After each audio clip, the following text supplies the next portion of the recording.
दिल्ली में आशियाने का सपना होगा साकार। राजधानी दिल्ली में हर किसी का सपना होता है कि यहाँ अपना मकान हो और उनका ये सपना बहुत जल्द साकार हो सकेगा। जिन लोगों के कम आमदनी है वे भी अब राजधानी दिल्ली में मकान ले सकेंगे।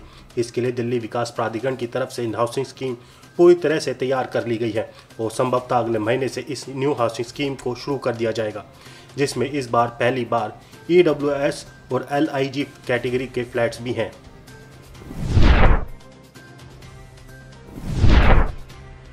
छापेमारी में लाखों रुपए का प्रतिबंधित गुटखा बरामद। छत्तीसगढ़ में प्रतिबंधित जर्दा युक्त गुटखा का कारोबार धड़ल्ले से चल रहा है। किसी भी दुकान या पान ठेले पर प्रतिबंधित गुटखा लोगों को आसानी से मिल जा रहा है। इतना ही नहीं, प्रतिबंधित जर्दा युक्त गुटखा कारोबार करने वाले लोग बाकायदा गोडाउनों में लाखों का सामान रखकर फुटकर व्यापारियों को आसानी से गुटखा पहुंचा रहे हैं। ऐसे एक प्रतिबंधित गुटखे के गोडाउन में खाद्य और औषधि विभाग ने छापा मारा, जहां से 90 बोरियों में प्रतिबंधित जर्दा युक्त गुटखा बरामद किया गया, जिसकी कीमत 10 लाख रुपए बताई जा रही है।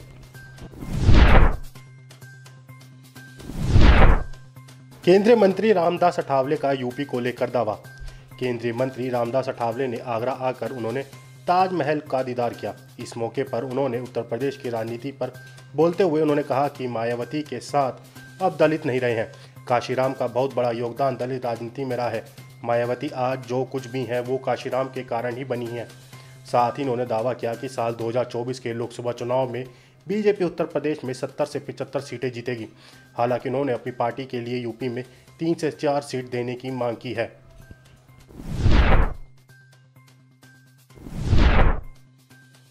बिहार हिंसा के लिए चिराग ने नीतीश को बताया जिम्मेदार। बिहार में रामनवमी जुलूस के दौरान हिंसा की घटना को लेकर राजनीतिक बयानबाजी खूब हो रही है। इस मामले को लेकर विपक्ष के निशाने पर नीतीश सरकार है। वहीं लोक जनशक्ति पार्टी रामविलास के राष्ट्रीय अध्यक्ष चिराग पासवान ने मंगलवार को नीतीश कुमार पर जोरदार हमला बोला। उन्होंने कहा कि नीतीश कुमार हमेशा से बांटने की राजनीति करते आ रहे हैं। उन्होंने लोगों को हिंदू मुसलमान और आगाड़ी पिछाड़ी के नाम पर बांटने का काम किया है। बिहार आपस में जितना बटेगा नीतीश कुमार को उतना ही फायदा होगा।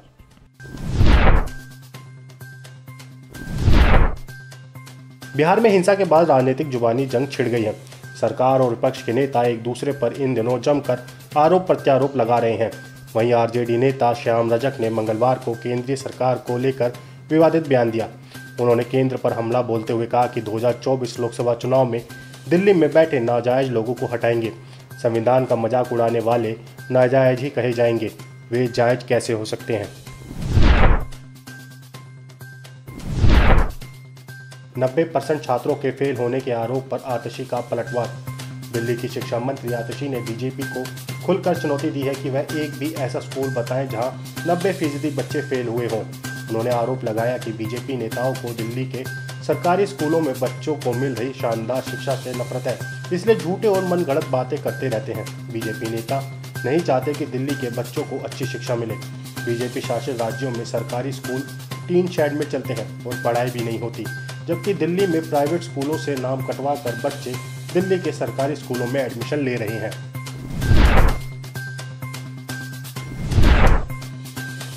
बेमौसम बारिश ने किसानों की तोड़ी कमर। राष्ट्रीय राजधानी दिल्ली में पिछले कुछ दिनों से बेमौसम बारिश हुई है। कुछ जगहों पर गिरे ओले की वजह से दिल्ली का मौसम सुहाना हो गया, लेकिन इस बेमौसम की बारिश के साथ ओलावृष्टि ने एक बार फिर से किसानों की मेहनत पर पानी फेर दिया। इस बारिश और ओलावृष्टि की वजह से खेतों में तैयार गेहूं और सरसों की फसल सहित कई सब्जियों की फसलें बर्बाद हो गई हैं। दिल्ली के किसानों को लगातार बारिश और ओलावृष्टि से भारी नुकसान हुआ है।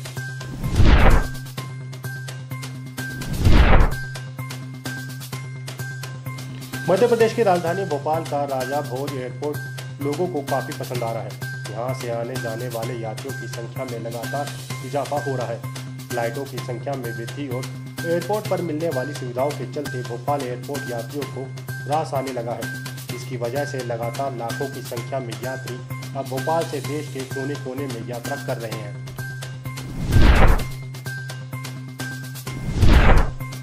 आग की चपेट में भोपाल की आदमपुर कचरा खंती। राजधानी भोपाल में नगर निगम के द्वारा कचरा निष्पादन के लिए लैंडफिल साइट आदमपुर में लगभग 42 एकड़ क्षेत्र में आदमपुर कचरा खंती का निर्माण किया गया था, जिसमें शहर भर के लगभग 90 मीट्रिक टन प्रतिदिन के कचरे का वैज्ञानिक विधि से उपचार कर निष्पादन किया जाता है। खंती में बीते 2 दिन पहले आग लगने की खबर निकलकर सामने आई थी। सूत्रों की माने तो लगभग 6 से 7 एकड़ के क्षेत्र में पहाड़ी नुमा कचरे के ढेर पर भीषण आग लगी हुई है, जिसका धुआं कई किलोमीटर दूर से उठता दिखाई दे रहा है।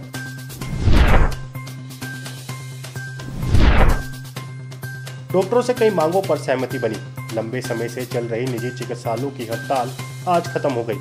कोटा प्रवास पर आए चिकित्सा मंत्री प्रसादी लाल मीणा ने पत्रकारों से बातचीत करते हुए कहा कि अब 50 बेड से ऊपर वाले बड़े अस्पतालों पर राइट टू हेल्थ बिल लागू होगा, तो 50 बेड से नीचे वाले अस्पतालों को चिंता की आवश्यकता नहीं है। राजस्थान देश का एक ऐसा राज्य बन गया है जहां राइट टू हेल्थ बिल पेश हुआ है और इसका आम जनता को लाभ होगा।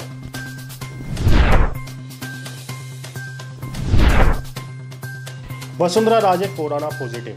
राजस्थान में कोरोना के मामलों में उछाल देखने को मिल रहा है। वहीं अब प्रदेश की पूर्व मुख्यमंत्री वसुंधरा राजे सिंधिया कोरोना पॉजिटिव पाई गई है। उन्होंने ट्वीट कर अपने कोरोना संक्रमण से होने की जानकारी दी। पूर्व सीएम ने ट्वीट के जरिए बताया कि कोविड की जांच में मेरी रिपोर्ट पॉजिटिव आई है। चिकित्सकों की सलाह पर मैं पूर्ण रूप से आइसोलेशन में हूँ। जो लोग मेरे संपर्क में रहे हैं वे अपनी जांच कराएं और सावधानी बरतें।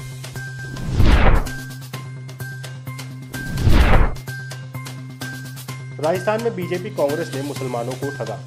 एआईएमआईएम पार्टी के मुखिया असुद्दीन ओवैसी राजस्थान में चुनाव से पहले अपनी जमीनी सियासत जमीन मजबूत करने में जुटे हैं। उन्होंने बीजेपी और कांग्रेस पर निशाना साधा है। उन्होंने कहा कि राजस्थान के मुसलमानों को भाजपा या कांग्रेस की सरकार में ठगा गया है। इसकी एक रिपोर्ट आएगी। जयपुर जाकर हम इसको सबके सामने रखेंगे।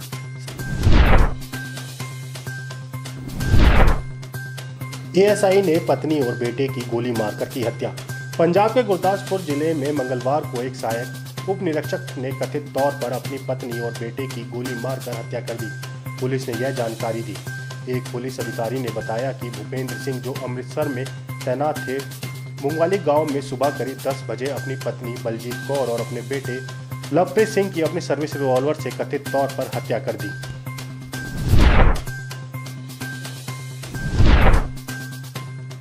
जिंद के 2 होटलों में चल रहा था सेक्स रैकेट। हरियाणा के जिंद में पुलिस ने 2 होटलों में रेड मारकर सेक्स रैकेट का भांडाफोड़ किया। सोमवार रात की गई कार्रवाई में गोहना रोड के 2 होटलों से 5 लोगों को गिरफ्तार किया है। पकड़े गए लोगों में 2 महिलाएं समेत 5 लोग शामिल हैं। पुलिस ने इन लोगों के खिलाफ वैश्यवृद्धि निरोधक एक्ट के तहत मामला दर्ज कर लिया है और जांच में जुट गई है।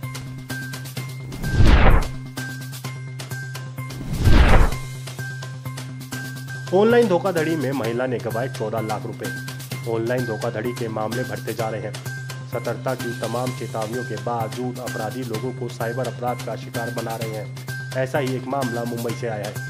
महाराष्ट्र के नवी मुंबई शहर में ऑनलाइन धोखाधड़ी में 50 वर्षीय महिला ने कथित तौर पर 14 लाख रुपए गंवा दिए। पुलिस ने मंगलवार को यह जानकारी दी। महिला को कथित तौर पर ऑनलाइन नौकरी का प्रस्ताव दिया गया था, जिसके बाद वह इस साजिश का शिकार हुई।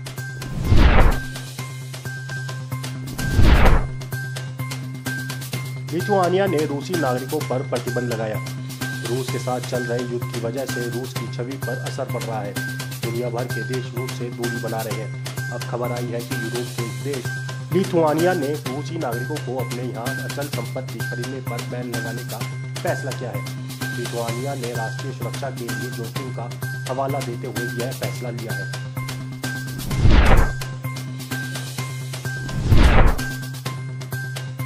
रूस ने बढ़ाई भारत की टेंशन। रूस के साथ भारत के रिश्ते हमेशा से बेहतर रहे हैं। रूस भारतीय सेना को हथियार और जरूरी सैन्य उपकरण मुहैया कराता रहा है, लेकिन अब भारत के लिए मुसीबत का दौर आने वाला है। अमेरिकी मैगजीन फॉरेन पॉलिसी ने दावा किया है कि रूस के रक्षा उद्योग इस समय भारत को अहम उपकरणों की सप्लाई के लिए संघर्ष से गुजर रहा है। रूस अपनी खुद की जरूरत पूरी नहीं कर पा रहा है। ऐसे में रूस भारत की मदद कैसे कर पाएगा? गौरतलब है कि यूक्रेन के साथ युद्ध के बाद रूस मुश्किलों में है।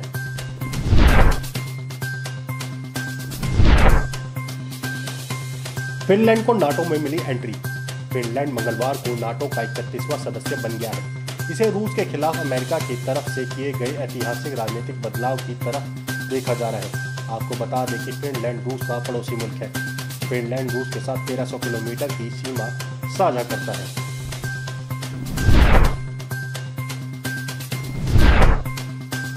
पाकिस्तान की करेंसी का बुरा हाल। इस वक्त पाकिस्तान आर्थिक तंगी की चौतरफा मार झेल रहा है। देश में स्थिति ऐसी हो चुकी है कि जनता रोजमर्रा की चीजों के लिए भी मारामारी कर रही है। पाकिस्तान से आए दिन आर्थिक संकट को लेकर खबरें आती रहती है। पाकिस्तान में आर्थिक तंगी का आलम यह है कि देश की करेंसी पूरी तरह से कमजोर हो चुकी है। अगर पाकिस्तान के 1 रुपये की तुलना अमेरिकी डॉलर से करें तो $1 पाकिस्तान के 284 रुपये के बराबर है।